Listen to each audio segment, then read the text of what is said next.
दोस्तों स्वागत है आपका मेरे YouTube चैनल में। दोस्तों आज मैं तुलसीदास जयंती पर तुलसीदास जी की कुछ बातें आपको बताने जा रही हूँ। पत्नी से मिलने लाश पकड़कर नदी पार कर गए थे तुलसीदास, ऐसे बने महान संत।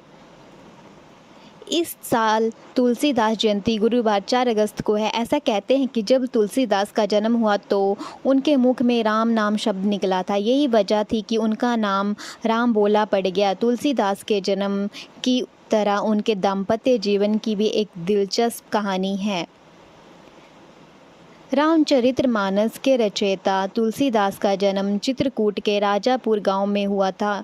वो श्रावण मास के शुक्ल पक्ष की सप्तमी तिथि को पैदा हुए थे। इस साल तुलसीदास जयंती गुरुवार 4 अगस्त को मनाई जाएगी। ऐसा कहते हैं कि जब तुलसीदास का जन्म हुआ तो उनके मुख से राम शब्द निकला था। यही वजह थी कि उनका नाम राम बोला पड़ गया। तुलसीदास के जन्म की तरह उनका दाम्पत्य जीवन एक दिलचस्प कहानी है। यही कहानी तुलसीदास और उनकी पत्नी रत्नावती की है। रत्नावती अति सुंदर थी और तुलसीदास उन्हें बहुत प्रेम करते थे। रत्नावती के सौंदर्य का जादू उन पर इस कदर चढ़ा था कि वे दुनिया जहाँ की परवाह किए बगैर उन्हें प्रेम करने लगे। एक बार रत्नावती अपने मायके चली गई तो तुलसीदास उनसे उनकी दूरी बर्दाश्त नहीं हुई। इस पर प्रेम पीड़ा में तुलसीदास एक ऐसा काम कर बैठे जिससे उनकी पत्नी नाराज हो गई। श्रावण मास की एक रात जब बारिश कड़कड़ाती बिजली और तूफान आया तो तुलसीदास को रत्नावती की याद सताने लगी। पत्नी से मिलने की चाहत में तुलसीदास गंगा नदी के तट तक तो पहुंच गए,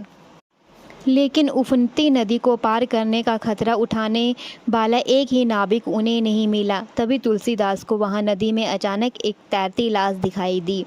तुलसीदास ने फौरन लाश को पकड़ा और उसके सहारे नदी को पार कर गए।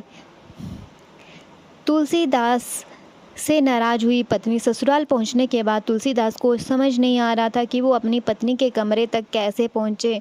तब उन्होंने खिड़की से लटकते एक सांप की पूंछ रस्सी समझकर पकड़ ली और पत्नी के कक्ष में दाखिल हो गए। तुलसीदास ने जब अपनी पत्नी को मिलन के इस सफ़र की कहानी सुनाई तो वो नाराज हो गई। अपने पति का अनादर करते हुए उन्होंने कहा, अस्थि चरम मय देह य ता सो ऐसी प्रीति नेकू जो होती राम से तो काबे भव भीत। इसका मतलब है कि हड्डी और मांस के इस शरीर से इतना प्रेम, अगर इतना ही प्रेम तुमने राम से किया होता तो ये जीवन सुधर जाता। पत्नी की बात सुनते ही राम बोला का अंतर्मन जाग उठा। उसी वक्त राम की तलाश में निकल पड़े। तुलसीदास पर राम के नाम का एक ऐसा असर पड़ा कि आगे चलकर उन्होंने रामचरितमानस की रचना कर दी।